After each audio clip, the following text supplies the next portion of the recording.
In front of me is Samsung Galaxy Tab S10 Lite, and today I would like to show you how you can operate voice recorder.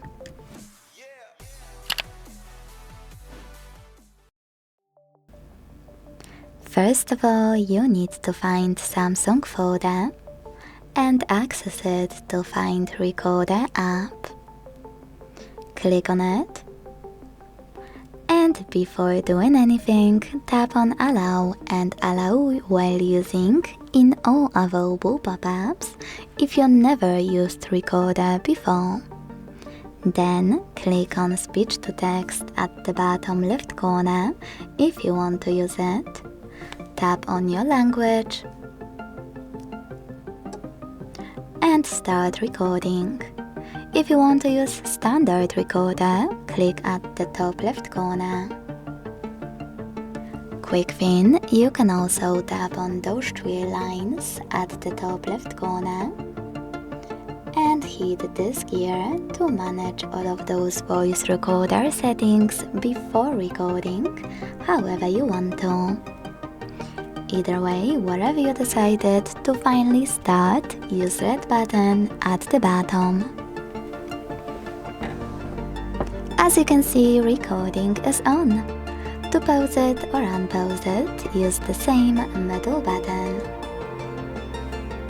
To add a bookmark, click on this one at the top on the right.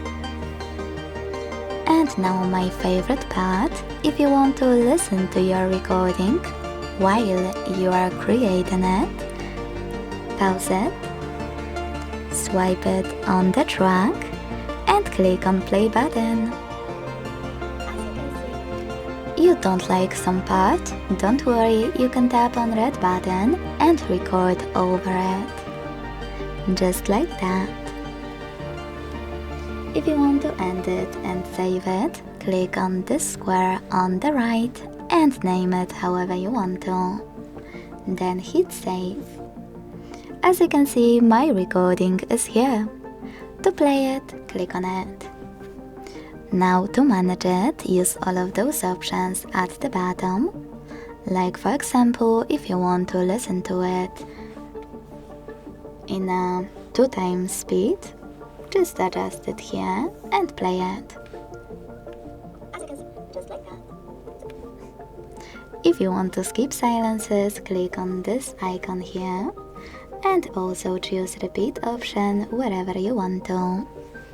But my favorite thing about recording with Samsung devices is that by tapping on those 3 dots at the top right corner, you can click on scissors icon and edit it instantly. For example, I want to delete this part, so I need to pick it here, click on scissors, and decide if you want to delete this area or delete the rest and keep this tiny bit. Wherever you decided, hit save at the top right corner and then decide if you wish to save this version as new recording or replace original one. Now hold one of your recordings on the list and manage all of those options at the bottom as well, like rename or delete. Thanks so much for watching. If you enjoyed this video, don't forget to leave a like, comment and subscribe. Bye!